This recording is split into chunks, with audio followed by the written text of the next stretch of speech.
So today we have here Dr. Crosby. She's one of my professors at the University of Mary Washington, and she will be discussing how she's become successful and a very successful woman in the workplace and the advice she has for others. So my first question is your upbringing. Who were you brought up in a powerful, successful woman household, or was it an equal dynamic between your mother and father? And what inspires you to become successful? I grew up in rural Maine on a farm, and while it was not your traditional understanding of a farm, we had, tree growth, hay, things like that. And I had two older sisters who were super influential in my understanding my sense of self and were really great role models and driven people.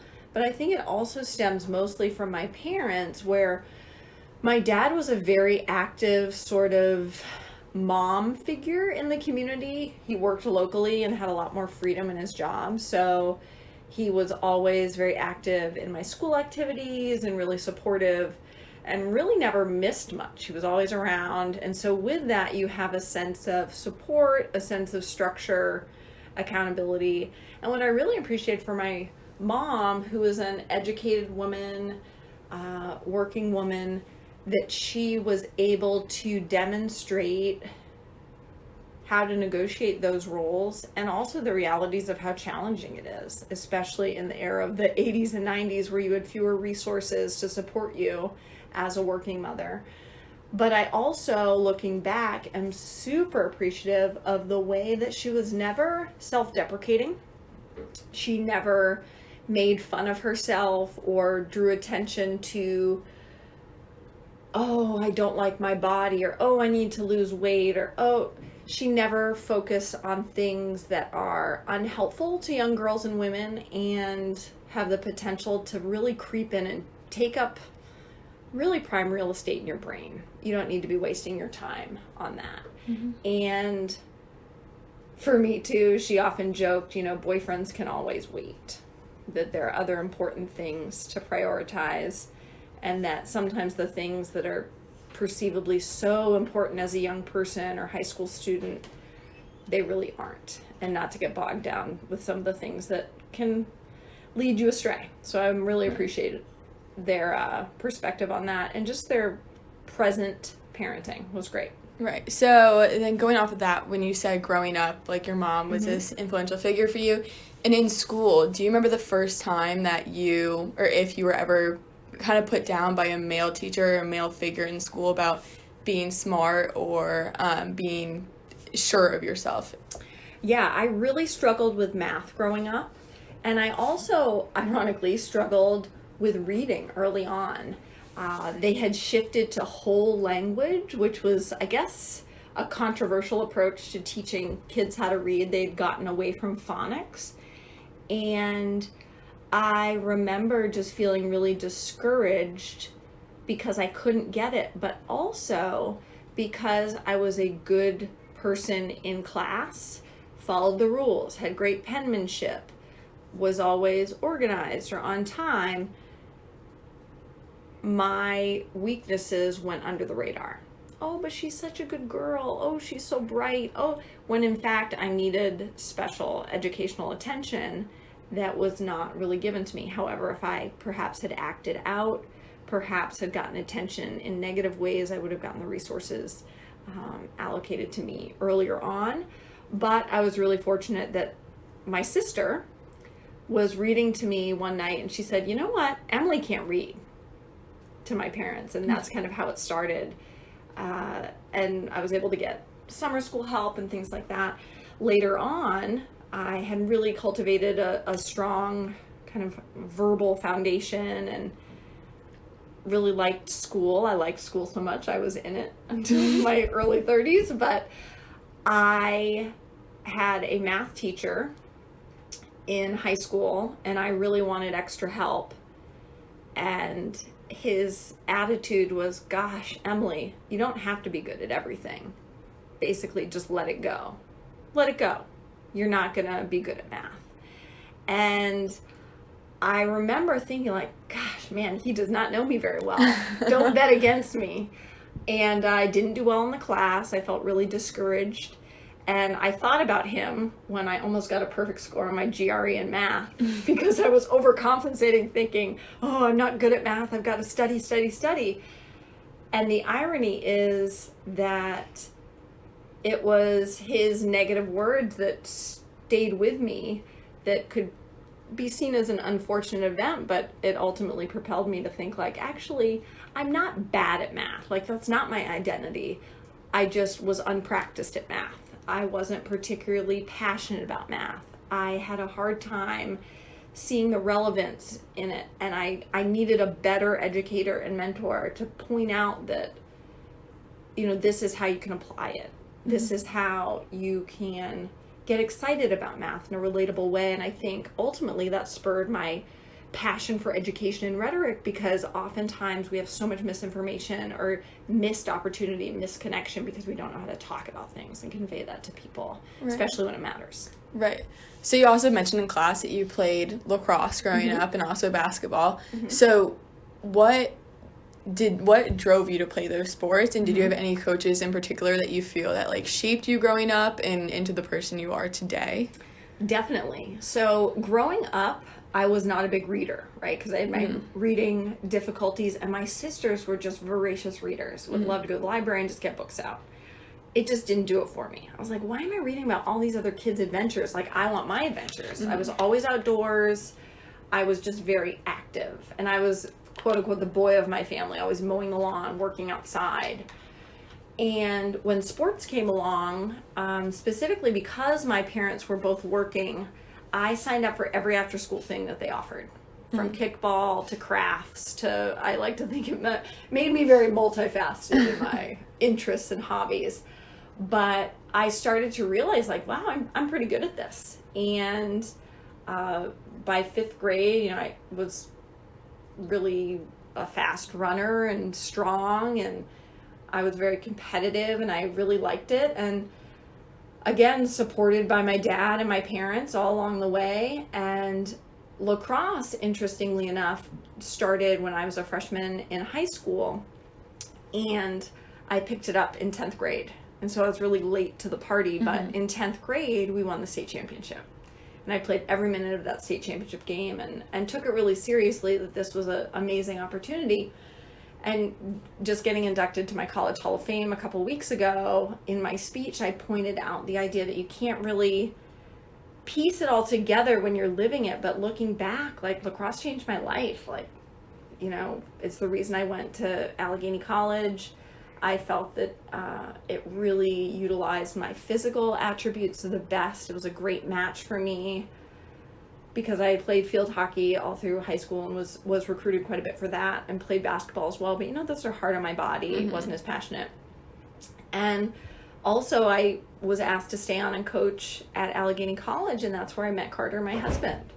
So it's like, what are the odds that if I hadn't taken the risk and given up softball and played lacrosse, that all these opportunities were in front of me. And I think that's why sports cars. And she helped me negotiate the difficult identities of being a young woman in a large regional public high school, where oftentimes the most prestigious thing you can be is, you know, dating an important boy, which of course that's silly in retrospect. But, you know, when you're in high school, you're like, oh, she gave me the freedom to not care about those sorts of things and to never apologize for taking up space, wanting to be the best, exercising a sense of agency where no one pushed me around. And I really valued that. Coach Flossie Smith, who was her, you know, really good friend, and Flossie had 2 daughters and a son who had been through and been really successful. She was my lacrosse coach and started the lacrosse, and they team coached both field hockey and lacrosse and were really successful.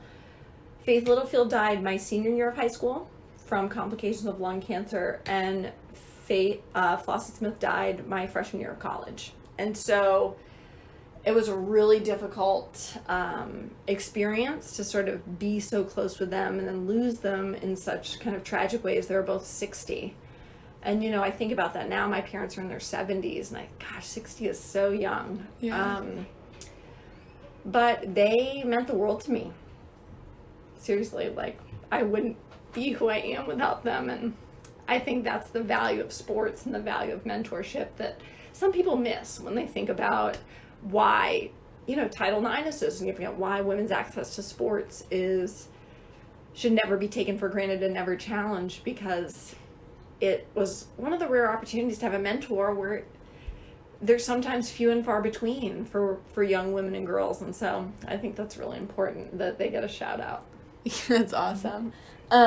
So with them, when you went to college, did you ever struggle without them? Like you just mentioned, did you kind of not have an identity crisis, but kind of like, what am I going to do? Like, how am I going to kind of carry on what they taught me? Yeah, it was a big adjustment my first year in college, because I came with an intensity and work ethic to sports that was not always welcome.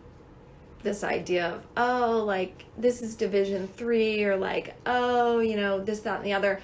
And I kind of didn't have a mediocre switch of just it was an intensity and a work ethic that I had, and that definitely informed a lot of my academics as well. But trying to negotiate that, and ultimately, like I said, don't bet against me, because ultimately those naysayers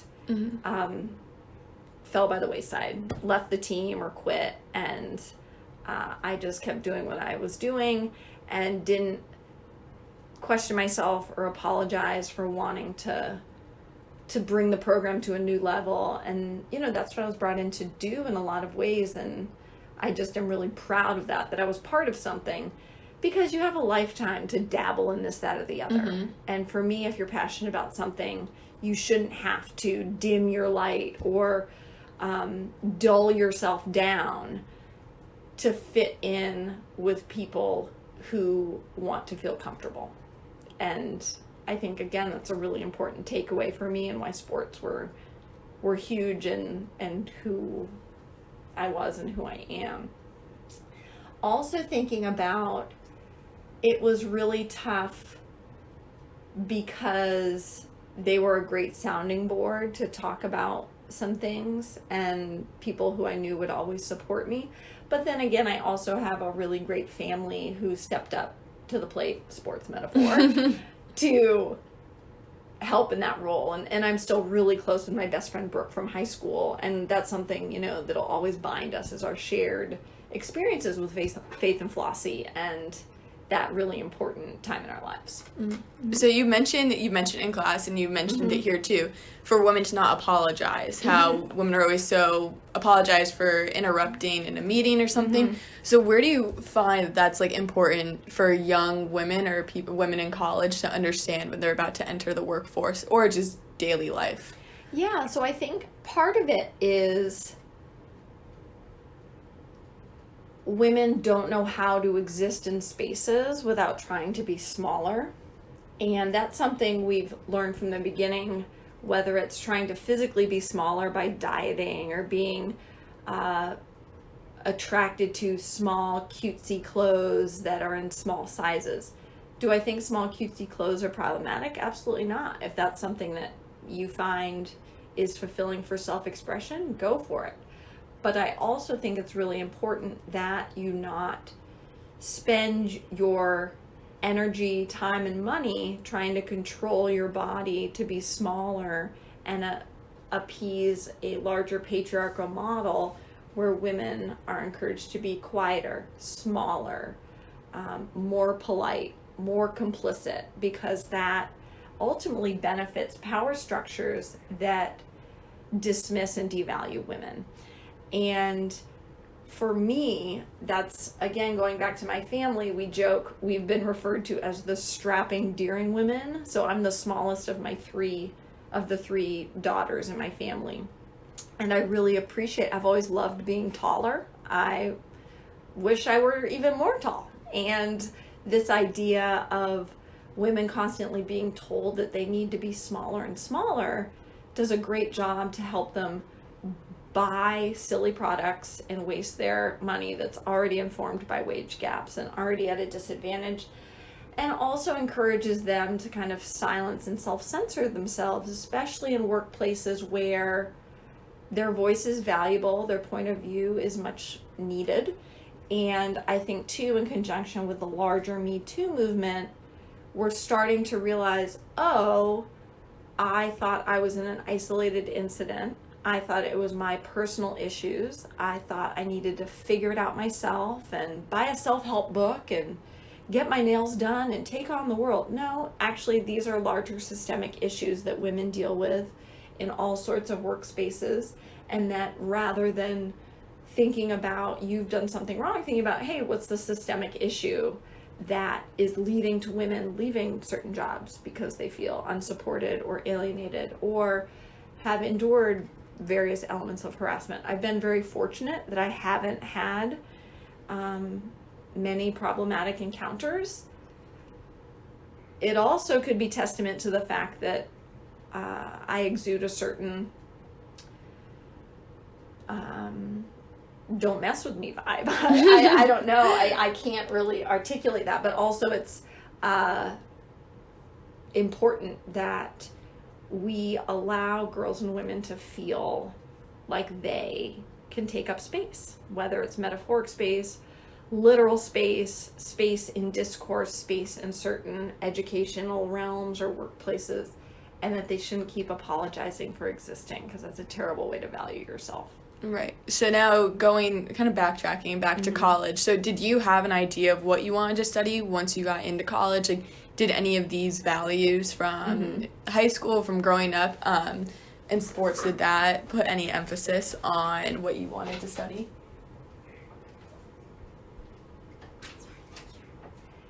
Yes. So, growing up, I was very verbal. That's also a reason people didn't realize I didn't know how to read in first grade. I've always been very verbal because I like to think it was because I grew up around adults, specifically kind of palling around with my dad, my mom, going to events with them. I'm much younger than my other sisters, so I was in a kind of speech environment where there was a lot of discussion. And I was really interested in journalism in high school. I was the editor of our high school paper and really enjoyed writing and also television, media study, on-air commentary. And I thought I was, if I got into like Syracuse Broadcasting School, I was going to do it. I was going to be on TV and all these things. And visiting that university was pretty intimidating. It was enormous. And the students in the program wore suits everywhere they went. Like they were camera ready. And it was just an interesting relationship to your identity in school. And I thought, I don't know if I'm there yet. And I just really enjoyed the kind of small college feel, liberal arts, generalist education where I could hone a lot of different skill sets. And I remember when I told my parents I wanted to major in communication arts, both my sister, who at that time was in law school at Cornell, was like, oh, communication, like that's the easy major athletes take. And I was like, well, funny, I am an athlete. Maybe it is. Maybe it's easy because it's really, relevant and accessible. And I don't know why that seems to be a bad thing. And I think that's part of the lore and the larger narrative of like angst, turmoil, like you should be doing things that are miserably hard and you should be doing things that you don't enjoy because of, I don't know, prestige or status and my mom and dad were both history majors, and so was my sister before she went to law school. My other sister was an English major and got her master's in education and was a middle school teacher. And I just stood by my convictions of like, no, I'm really passionate about this stuff. It's really relevant and accessible, and rhetoric opened up my eyes to a way of understanding language in a much deeper way. And I also found it really interesting, this narrative like, oh, calm is so new and so like trendy and not relevant or not historical or prestigious, and it's like, actually it's like the oldest discipline in the humanities. Like, we're talking about ancient Greece here, you know. This isn't some flippant new trend. And I wanted to see how far I could take that. And after graduating, I coached for a few years, and I thought, gosh, I love universities, I love college, but I miss the classroom. And that was my long journey to becoming a professor, because again, we've talked in class about self-fulfilling prophecies and the value of language. I told people I was going to be a professor, and that's where it started. And there's no PhDs in my family, there's no professors in my family, and it was uncharted territory.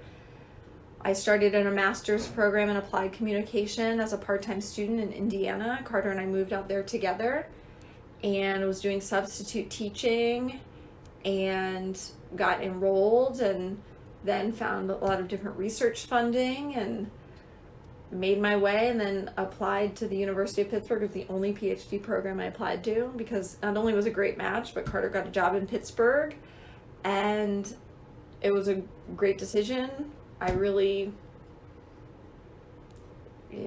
did a great job in grad school, and really felt like, whoa, I'm a late bloomer. Like, I have all this intellectual ability that I really didn't feel I had the opportunity to exercise in the chaos of high school, in the like go of college, and studying abroad, and playing a varsity sport, and having all these different roles. And then grad school, I really got to like take my time and really focus on school. And I was really pleasantly surprised what I could do, what I could produce, and the quality of my research and work really made me feel good. And I'm glad I could convey that same sort of enthusiasm in teaching and promoting ideas of advocacy, and being a good person, a conscientious person, and also being a self-advocate and being confident in your point of view and your experience. Right. So that's like, I like love listening to you talk, because like I'm so intrigued what you have to say, because you have inspired me to get my master's, because like how you said, communications, when I told my parents I was switching my major junior year, they're like,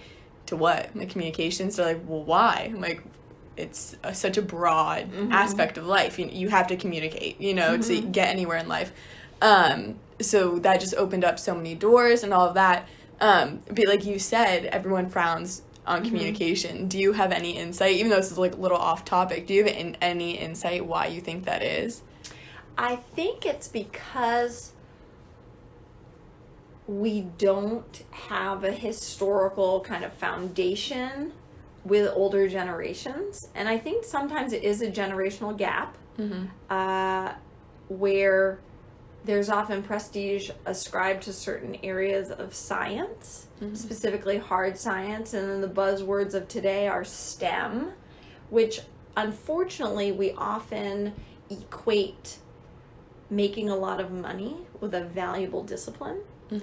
And I think that's silly, especially because you have a lot of, friends of mine who make a lot of money and hate their jobs. They make a lot of money and feel miserable. They make a lot of money and feel they're on the wrong side of history, or the wrong side of the argument, whether they're lawyers for bad arguments, or they are working in a healthcare industry that they know has very problematic structures of access.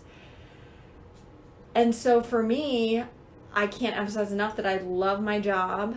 What I do is really important, and people often in my classes can relate to a lot of this material. But I also think that what I'm bringing to pedagogy or education would be really valuable even in high school, when people are trying to figure out who they are and how communication informs themselves, their own sense of self, but also informs their relationships to other people.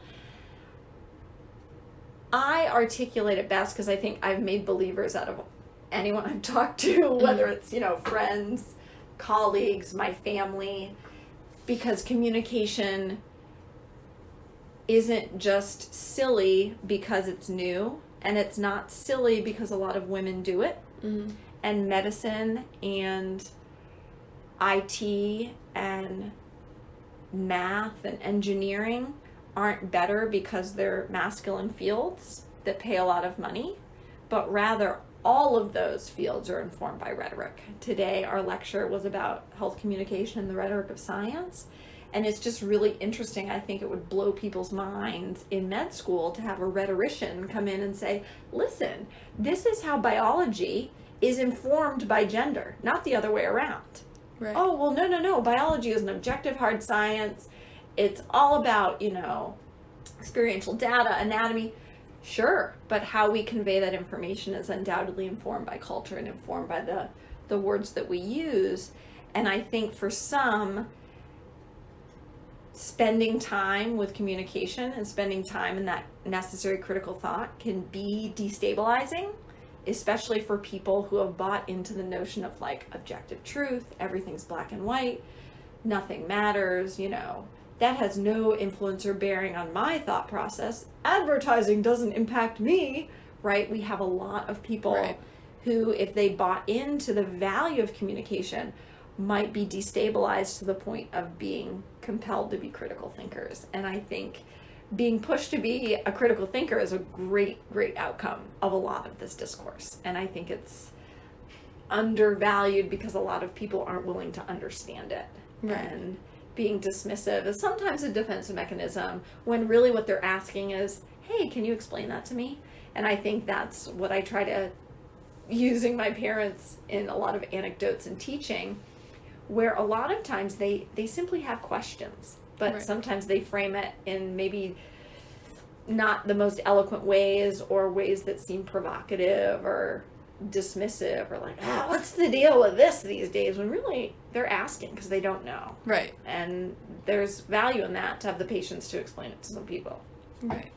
So what advice would you have for young girls like in college right now and then later like in the workforce in a male-dominated society, I guess, in a male-dominated company, and how to kind of work through that and find their sense of self and be confident in it? First, it's difficult, but you have to try and find mentors. And those aren't necessarily mentors who look just like you. Oh, they're also women. They're also, in my case, like straight, married moms who X, Y, or Z. Mentors come in all different shapes and sizes. And I've had wonderful people who have different identities who have been mentors to me. I also think it's important that we don't ascribe to kind of the lean in culture of like, oh, we just have to assimilate to male domains and sort of make it as, the working girl in a man's world, because that just reaffirms this notion that patriarchal norms are not only common but natural, and they're not. Rather, finding mentorship and finding the opportunity to really think about what it is you want, because a lot of times, again, we don't like to sit with our thoughts and sit with our feelings, and we feel as if we always have to have an answer, we always have to have everything figured out, and we don't. And sometimes I point out, jumping right into graduate school just because you don't have plan B is not the right reason to go to graduate school.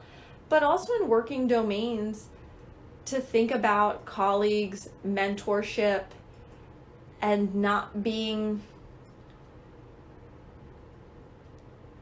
afraid to exercise your expertise or exercise your skill set.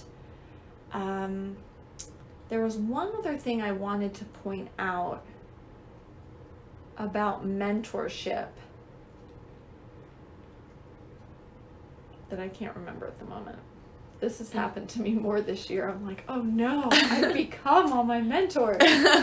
But I think it's just really important for girls and women to feel confident in, exercising their expertise and not to feel dismissed and not to feel slighted and not to, this was the other thing. As I look over at the pictures of my teammates from college, I think of my good friend Ashley Rogerson. She's a spine surgeon, super bright. Wow.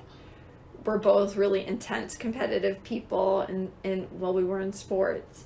And she gets me sometimes on deeper levels. But one of the things, we're having a conversation when she was in medical school for orthopedic surgery and orthopedic medicine. It's a super male-dominated field, almost exclusively, because it's a lot of sports medicine. Right. And she said, I realized that in our group of colleagues, I was one of the most sexist ones. And I was like, say that again? And she's like, I was working so hard to be one of the boys, one of the guys, and assimilate to the work domains of a masculinist paradigm where it was assumed that everyone was hypermasculine, straight male, comes from a certain class, that she's like, I was being misogynistic and anti-woman in these spaces. Mm-hmm.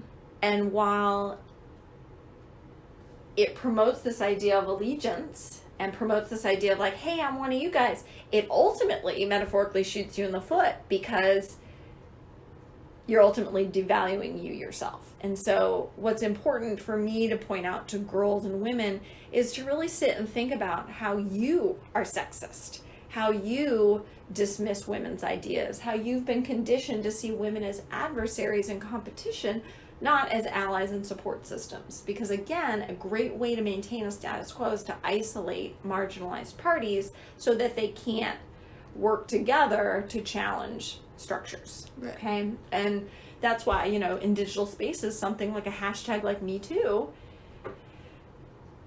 had a lot of value. Oh, why study digital spaces? Oh, what is digital studies? Well, this is a great case in point of a relevant example and why understanding these networks is paramount for challenging systems that's kept marginalized bodies, people of color, discussions of ageism, workplace discrimination, sexual harassment, kept them all kind of siloed individually and rather than recognizing their global impact. Okay, so then I guess like a few last questions. You mentioned that you're a mom, you have a young daughter. Do you have any advice or how you plan to raise her to be very confident in herself? And if you're not comfortable disclosing this is perfectly fine. It's been really interesting because in my master's program I did my master's thesis on mothering ideologies online and sort of mommy blogs, and I definitely have a different orientation towards that research now as a mom myself. But it's important to think about how so much of motherhood is rhetorical and how we try and influence parents to abide by certain best practices, I guess, that upon further inspection seem pretty antiquated and serve kind of white supremacy, patriarchy, commercial ideas of parenting and capitalism and all that jazz. Which always aren't inherently bad, because I have some students who are like, why is everything bad? And no, it's not inherently bad. It's just important to be cognizant of some of the things that they're valuing in these parenting doctrine. One of the big things for me is I try and stay very calm. Mm-hmm. And I have found that when I'm calm, other people are usually calm. And my daughter is, and again, is this nature or nurture combination? I don't know. She's just incredibly well adapted. I take her everywhere with me, and she's a great little traveler and just handles things really well.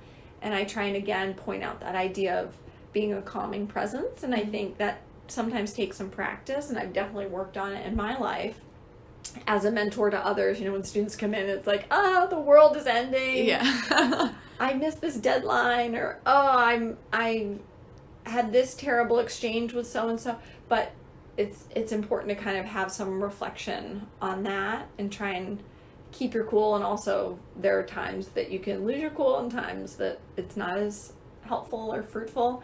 Another thing is I prioritize her comfort in her clothing. Mm-hmm. So while gendered clothing for girls especially is super duper cute, I have found that it's not particularly substantial and that boys' pants are actually thicker and more durable. And so I think about growing up myself, not wanting to be worried about messing up my clothes, not wanting to be worried, oh no, my parents are going to be upset because I tore a hole in this dress, or oh, I can't play this game at gym because I'm wearing a skirt. I want her to feel that comfort's the priority, because comfort often leads to activity. It often leads to feeling free to do activity and to participate, to be a participant, to be in the action and not be on the sidelines. And I just really appreciated that growing up, that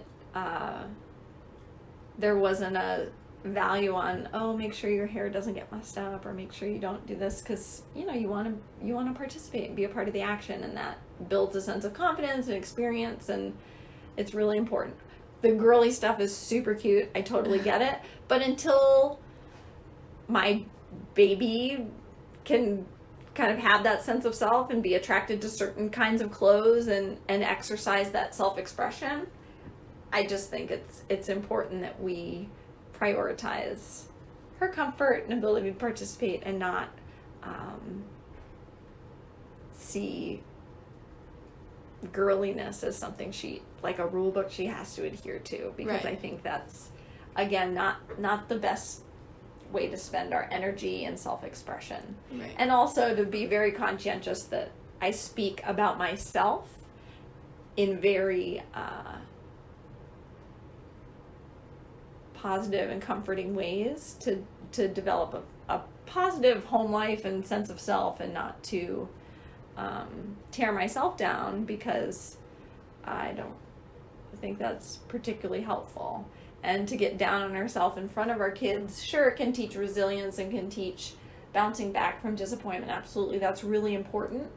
But we're instilling value systems in our children all the time, and I think about this in education as well, that we don't know what we don't know. So we don't know that, what's the newest, thigh gap, or all these body image things that are just, I think, are just garbage. They're a waste of time, and they take up a lot of precious real estate in our brains that should be oriented toward participating and being excited about finding what it is that makes you passionate, makes you feel fulfilled. And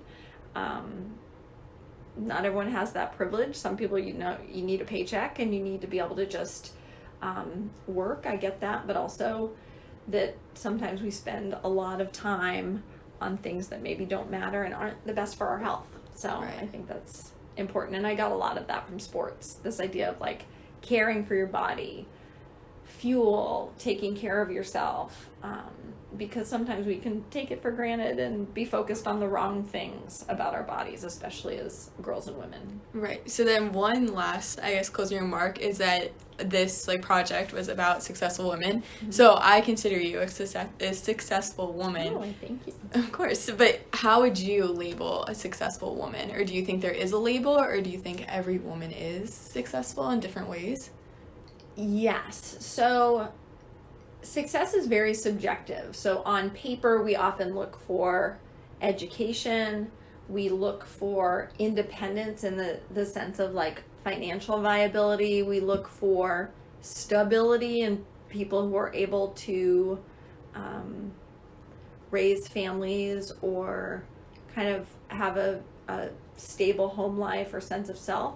But what I find really fascinating with a lot of my work on feminist rhetorics and discussions of intersectionality is that a lot of women are knowers. What I mean by that is they know things and know skill sets that will never be rendered prestigious, will never be recognized as successful, but there's still great dignity and value in that I think is dismissed or overlooked a lot of times, especially in a lot of the invisible labors that women participate in, whether it's emotional labor in the sense of being there for coworkers, being there for colleagues, being mentors, remembering people's birthdays, things like that are often dismissed as no big deal, but mean a lot to a lot of people. Similarly, in mothering and parenting roles, making sure women have the support they need, because these jobs are hard. And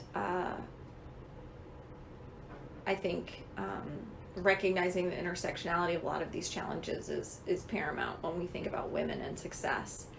But for me, I was afforded the privilege to really figure out what it is I was passionate about and pursue it and take that risk. But I also had the safety net of a family.